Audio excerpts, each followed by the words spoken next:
RMC, il est 7h12. Votre invité Jean-Jacques Bourdin, Nicolas Comte, secrétaire général adjoint du syndicat Unité SGP Police FO. Oui, Nicolas Comte, bonjour. Bonjour. D'abord des nouvelles. Des policiers grièvement blessés, notamment les 3 policiers, je crois, grièvement blessés à Paris hier. Alors, j'ai surtout des nouvelles de celui qui a pris un pavé dans le visage. On a eu extrêmement peur hier soir.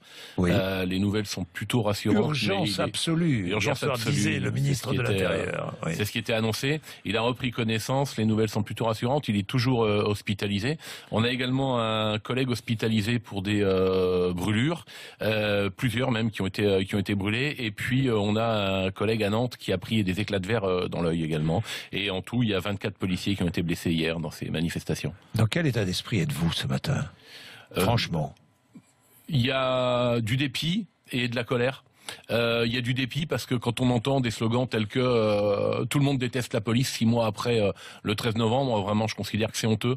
Et puis il y a de la colère parce qu'on voit que depuis maintenant des semaines, nos collègues ils sont harcelés nuit et jour parce qu'il y a aussi des manifestations la nuit. Il y a encore eu des débordements place de la République cette nuit. Et en plus, on essaye de faire porter aux policiers une responsabilité qui n'est pas la leur. À un moment donné, c'est-à-dire moi je crois qu'il y en a certains qui essayent de se défausser de leurs responsabilités. C'est-à-dire, vous parlez de qui? De l'UNEF, par exemple? Oui, bien sûr, des organisations étudiantes. Le patron de l'UNEF, William Martinet, sera avec nous tout à l'heure à 8h10. Qu'est-ce que vous auriez envie de lui dire? J'aurais envie de lui dire de prendre ses responsabilités. L'UNEF organise, avec les organisations syndicales, des manifestations. Dans ces manifestations, il y a des débordements. À un moment donné, il faut regarder ses propres responsabilités. On ne peut pas pointer du doigt la police. Quand il y a des gens qui viennent dans des manifestations avec des frondes et des boulons, avec des engins explosifs, avec des casques, avec des lunettes de protection, avec des boucliers, ces gens-là, ils ne sont pas provoqués par la police. Ces gens-là, ils viennent pour pourrir les manifestations. La police, elle vient pour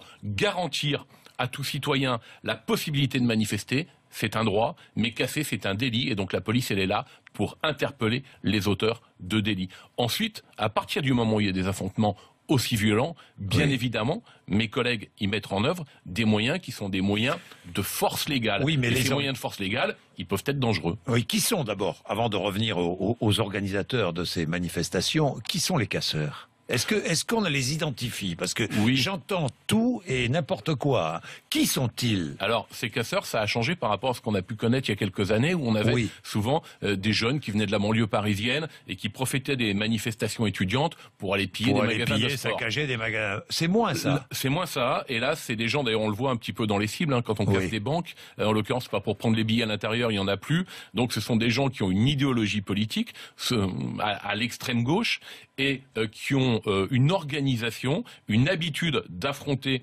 les policiers. Ils sont organisés, outillés pour ça, et ils viennent pour commettre des dégradations, pour brûler des voitures, et surtout pour affronter la police. Pour affronter la police. Oui. Il y a une volonté d'affronter la police. Il y a une volonté d'affronter la police qui se voit... De la provoquer même. De la provoquer, de l'attaquer, ça se voit avec leur équipement. Ce que je ne comprends pas, c'est que les organisateurs de la manifestation savent qu'il y a ce risque. Est-ce qu'ils n'ont pas un service d'ordre qui empêcherait ces casseurs?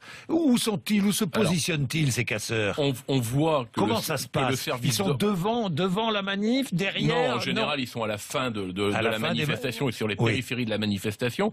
On a en général, sur le début de la manifestation, les organisateurs et les manifestants classiques, les organisations syndicales, qui ont leur service d'ordre. Qui ont leur service d'ordre qui peuvent contenir la manifestation classique, mais qui ne sont pas en possibilité d'aller empêcher éventuellement les casseurs d'agir. Le problème, c'est que quand on est organisateur, on le fait comme l'ont fait certaines organisations syndicales, on prend ses responsabilités, on condamne fermement, on condamne nettement, on ne joue pas l'ambiguïté, parce que l'ambiguïté, elle est irresponsable. L'ambiguïté, à un moment donné, elle consiste à légitimiser l'action des casseurs. C'est-à-dire que quand on ne condamne pas fermement ces casseurs, eh bien finalement, on légitime le fait qu'ils puissent repasser à l'acte. Et quand on essaye de faire porter la responsabilité sur la police, on légitime un petit peu le fait de s'en prendre à la police dans la prochaine manifestation. Oui, alors moi j'ai entendu aussi, comme vous, la police est violente. J'ai vu l'affiche de la CGT, j'ai vu tout ça. Ça nourrit cette bien sûr cette révolte, cette colère. Dans un état de droit, dans une république, on ne peut pas renvoyer dos à dos des policiers qui sont là pour protéger la population, pour protéger les biens, des policiers qui sont des gens qui viennent faire leur boulot tous les jours, et des casseurs, qui sont des délinquants, qui sont des voyous. Et donc, il est important que les organisations syndicales, que les organisateurs, que les organisations étudiantes qui s'adressent aux jeunes, elles aient un discours qui soit parfaitement clair par rapport à ça. Parce que chaque fois qu'on essaye de stigmatiser, de pointer du doigt la police, eh bien ça crée un peu plus de violence. Alors, et ensuite, je voudrais juste rappeler que quand il y a un problème, il y a une inspection générale de la police nationale qui enquête. Dernièrement, certains ont accusé la police de violence à Nantes. Eh bien, l'IGPN a placardé un petit peu partout des appels à témoins. Nous espérons d'ailleurs que des appels à témoins, il y en aura partout pour les violences qu'ont subies nos collègues. Oui, dernière chose, est-ce qu'il faut interdire les manifestations ? Est-ce que vous demandez ce matin l'interdiction des manifestations ? Non, on est dans une démocratie. Nous sommes en état d'urgence. C'est ce que je ne comprends pas.